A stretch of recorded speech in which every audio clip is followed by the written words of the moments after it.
Allahumma fakina fid din wa alimna ta'wil wa hdina siratal mustaqim. Hadis daripada Abdullah ibni Shikhir. Ini nama sahabat Nabi SAW. Jarang kita mendengarnya. Abdullah ibni Shikhir. Shikhir dengan shin, bukan dengan sin, tapi dengan shin. Shikhir, sahabat Nabi SAW. Beliau ini wafat, ada yang mengatakan tahun 90-an Hijriyah, ada yang mengatakan wafat beliau tahun 85 Hijriyah. Beliau ini sahabat yang menetap di daerah Basrah di Irak. Jadi beliau ini dari Madinah ditugaskan oleh para sahabat Nabi secara bergiliran sampai kepada masanya sahabat Ali bin Abi Thalib, sampai ke masa Muawiyah bin Abi Sufyan di Irak atau di Basrah. Ini nama beliau Abdullah bin Shikhir. Beliau ini juga sering bersama baginda Nabi sallallahu alaihi wasallam. Di antara hadis yang ia dengar dari baginda Nabi adalah hadis tentang hadis yang akan kita baca ini. Ada juga hadis yang ia dengar dari Rasulullah, yang ia nampak langsung Rasulullah sallallahu alaihi wasallam ketika Nabi basaq. Basaq ini meludah dan Nabi sedang dalam keadaan salat. Kan kadang kita ketika salat, kita yang punya dahak itu kadang dahak ni keluar dia. Mungkin dengan imam batuk atau mungkin dengan cara kita membaca Al-Fatihah, Bismillahirrahmanirrahim, keluar dahak. Bagaimana hukum? Ditelan batal salat. Dibuang ke mana? Kita buang ke depan tak boleh. Larangan hadis jelas dalam hadis Bukhari. Kiri kanan juga tak boleh. Kiri ada orang, kanan ada orang. Ke belakang mana bisa kepala putar ke belakang. Apa caranya? Jadi Shikhir inilah yang menengok Nabi SAW membuang basaq wa huwa yusalli gini. Nabi membuang ludahnya. Ludah maksudnya yang bercampur dengan dahak. Dibuang Nabi ketika salat. Shikhir nampak. Kemana dibuang Rasulullah SAW? Ala qadamil yusrah. Ala qadamihil yusrah. Ke telapak kaki beliau yang sebelah kiri. Jadi di kiri, tapak kaki sebelah kiri, Nabi buang bagian ke kiri sedikit, Nabi apakan ke telapak kaki, Nabi ginikan telapak kaki, kemudian meludah ke bagian situ. Itu yang menampakkannya adalah Shikhir. Jadi ke belakang tak boleh, tak mungkin. Ke samping kiri kanan tak mungkin. Ke depan tak boleh. Ke depan ada larangan meludah ke depan, tak boleh ketika salat. Jangankan untuk meludah, membuang yang tertinggal di dalam mulut kita. Kan kadang kita belum gosok gigi langsung salat. Kadang ada yang terasa cabenya kah, nasinya kah, apa segala macam, kan kita nak buang tu. Itu tak boleh juga ke depan itu kita buang. Makanya Nabi SAW dalam riwayat Shikhir ini, Nabi membuang ke bahagian daripada telapak kaki Nabi SAW. Ulama banyak berkomentar tentang hadis itu. Itu dahulu ketika Rasulullah SAW di masjid Nabi, yang masjid Nabi SAW tak ada semennya, tidak berkeramik, tidak berkarpet. Macam mana dengan situasi kalau masjid kita hari ini dibuang ke bawah? Marah pengurus ke kita, ya kan? Marah pengurus. Nanti disuruh pula, dihukumi pula kita oleh pengurus itu untuk membasuhnya nanti. Nabi SAW ketika basaq itu banyak mulut Nabi SAW, di mulut Nabi SAW dahak, kemudian air liur. Nabi membuangnya di telapak kaki Nabi sebelah kiri. Jadi kalau ulama banyak berkomentar seperti itu. Ada yang mengatakan itu ketika masjid Nabi SAW dengan tidak ada karpetnya, dengan tidak ada keramiknya, dengan tidak ada semennya. Tapi untuk kita hari ini, maka ada. Boleh kita tengok di dalam kitab I'anatul Talibin, dalam Hasyiah Bajuri ada, dalam Ghayatul Bayan Syarah Zubat Ibn Ruslan. Cara membuangnya itu adalah dengan cara memasukkan ke dalam saku kalau kita hari ini. Itu gunanya saku di depan itu bagi laki-laki. Jadi terasa dahak, gini kan aja dahak. Boleh bawa salat. Boleh sebenarnya. Kerana tak nak najis dia. Tidak najis. Itu guna saku. Ada je cik layam. Tak ada juga lagi dengan selendang katanya. Dalam I'anatul Talibin dijelaskan itu. Dengan selendang. Selendang dengan ridak. Bawa dia ke ujung Ambil dia. Atau dengan bagian ujung kain kita. Dahak tadi. Karena Imam Malik berpendapat meludah ketika salat hukumnya haram. Jadi mesti dibawa saja dia ke depan, kemudian ambil dia di bagian bibir kita. Kalau meludah gitu tu, itu yang tak dibolehkan. Begitu, karena dalam keadaan salat. Tapi Nabi SAW basak, memang Nabi meludahi, tapi ke bagian kiri, kemudian ditumit di telapak kaki yang sebelah kiri. Siapa yang menengoknya? Syikhir inilah yang menengok. Syikhir inilah yang menengok Nabi meludah itu. Jadi sahabat-sahabat ini berbeda-beda kadang di antara sahabat yang memandang baginda Nabi SAW. Kadang si fulan ada dengan Nabi, kadang si fulan ni tak ada dengan Nabi. Kadang ada orang bertanya, Nabi SAW ada sahabat ini. Jadi tidak mungkin seluruh hadis diriwayatkan oleh satu orang sahabat saja. Tak mungkin. Karena banyak kejadian, banyak perkara yang dilihat atau yang didengar oleh Nabi SAW. Kadang Nabi itu berdua dengan isteri saja. Nabi dengan isteri, kadang ditemani pula oleh sahabat yang bernama Abu Bakar As-Siddiq. Seperti hadis yang kita baca kemarin dalam Sahih Bukhari itu, dalam Bahjatun Nufus itu, Nabi sedang duduk dengan Sayyidah Aisyah di rumah ini. Di situ ada Abu Bakar. Datanglah perempuan, istri Rifa'ah, istri Rifa'atul Qurazi namanya, janda Rifa'ah Qurazi ini. Datang perempuan ini ke Rasulullah SAW. Apa kata perempuan ini? Ya Rasulullah, aku telah diceraikan oleh Rifa'atul Qurazi dengan cerai 3, dengan tolak 3. Aku diceraikan oleh Rifa'atul Qurazi dengan tolak 3. Tapi iddahku sudah habis. Iddahku sudah tak ada lagi. Aku menikah dengan Abdurrahman bin Zubair ya Rasulullah. Jadi kenapa kata Rasulullah? Kata perempuan tadi, Abdurrahman bin Zubair ini ya Rasulullah. Ini bahasa hadis nih, bahasa hadis.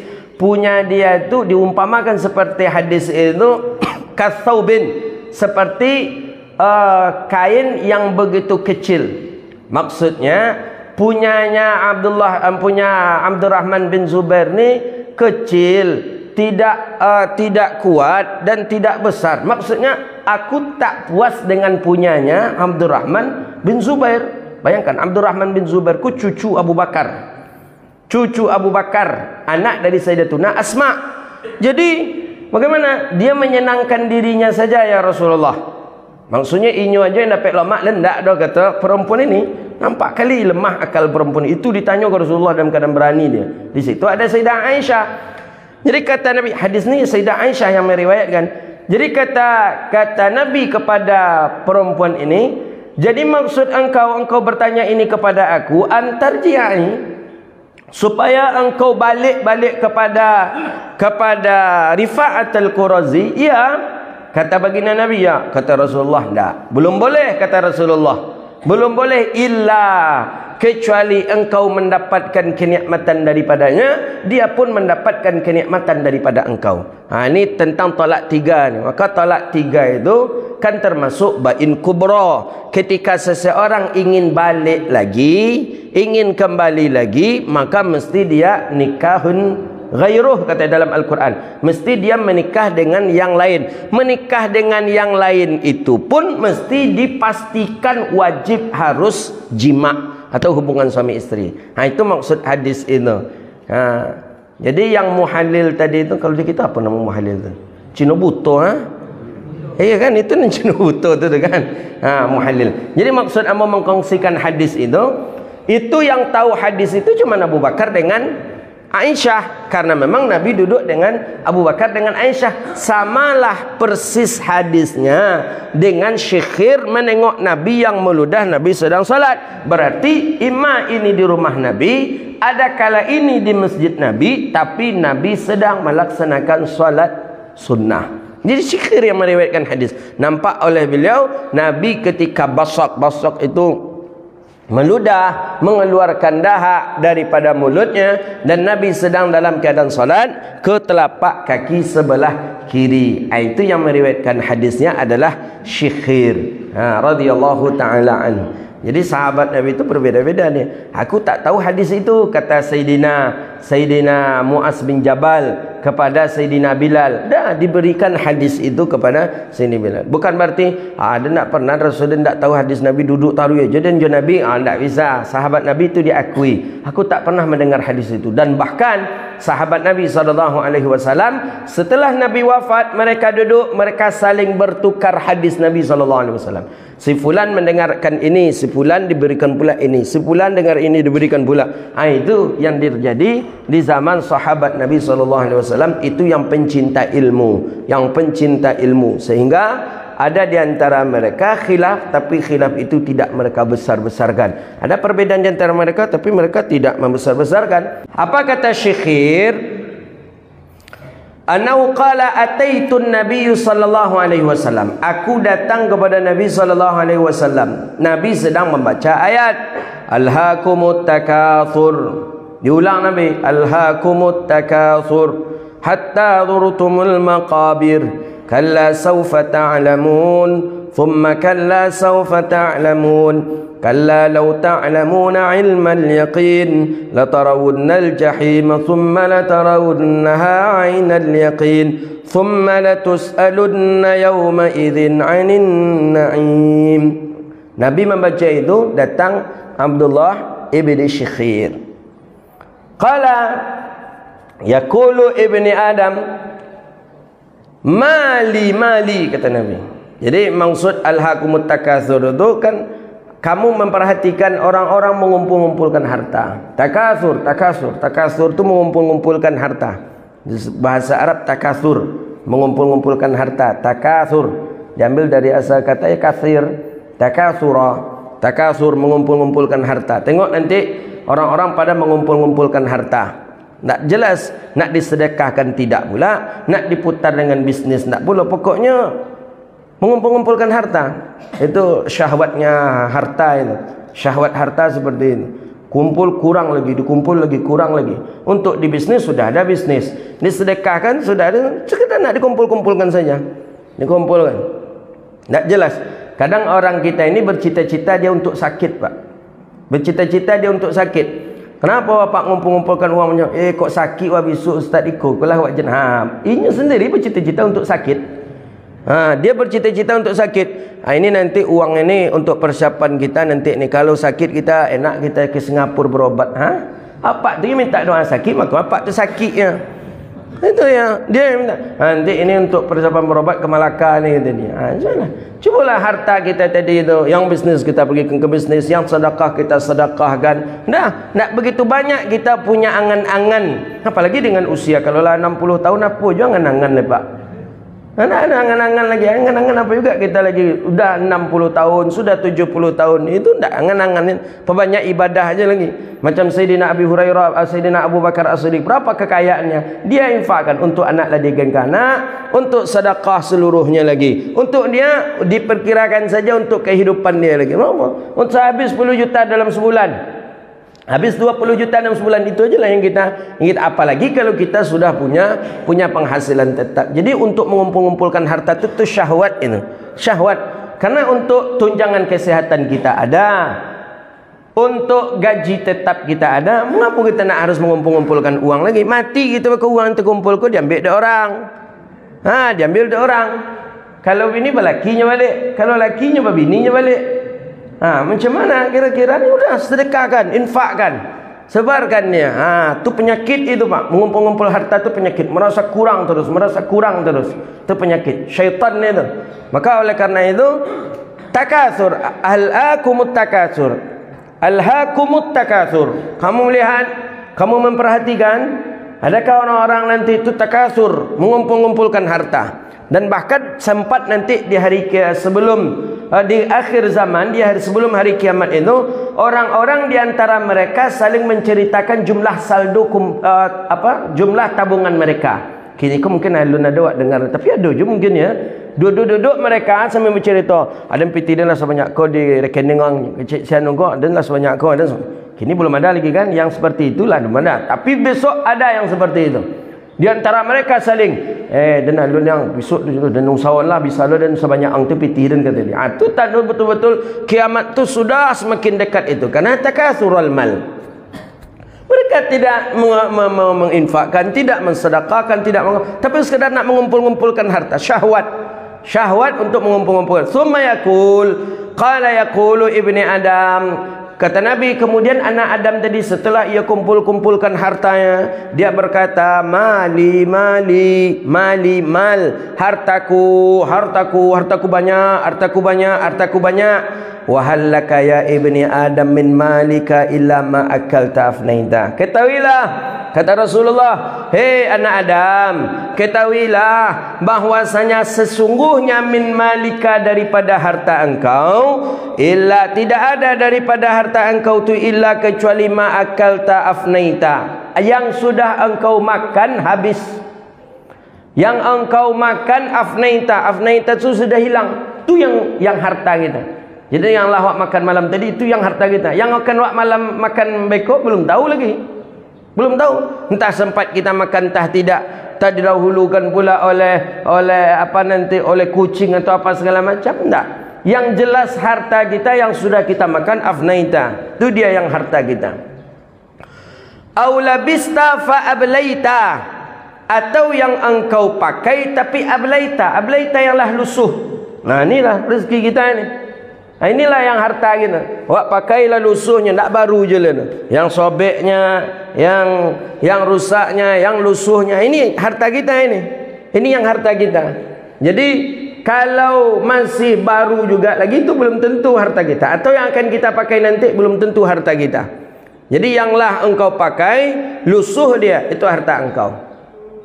Sepatu mungkin yang tak dipakai lagi, itu dah harta kita kemarin itu. Sendal itu harta kita.